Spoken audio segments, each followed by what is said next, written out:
We call him one in a billion, and actually he is in the truest sense of the word, because he's the only one to do the sport in a country of almost 3 billion people. The 6th Olympic Games. Growing up in the Himalayas, he made sleds out of wood with bearings for wheels.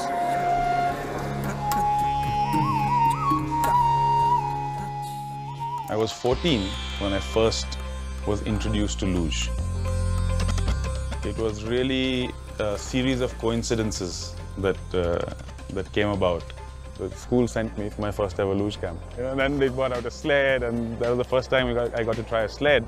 I just took it, I went across the barrier, and I just raced all the way down the highway for a few kilometers down until I wrecked it. I came back and the coach was so impressed. He said, "This is the attitude I need," and I couldn't believe it.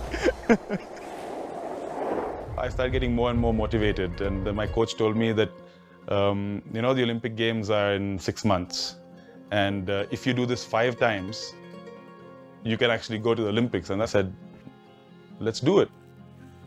And I first said, I can't give the final exams because I'm away for the Olympics. The dean looked at me and said, you should have come up with a better excuse.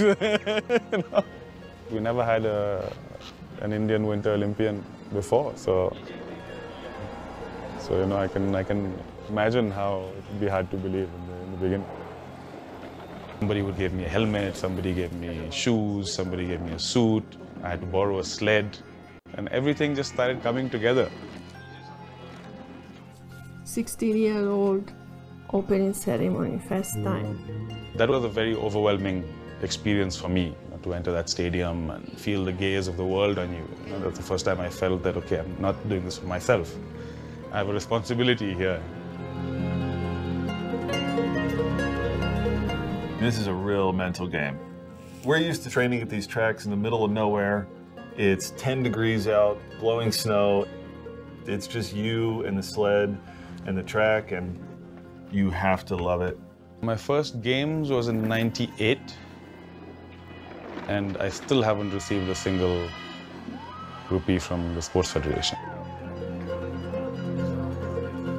But you know what you want, and you have to follow your own convictions. If what you're going for, if what you want is important enough to you, it'll be worth making those sacrifices. The journey and the battle is always against yourself. It's never against anybody else.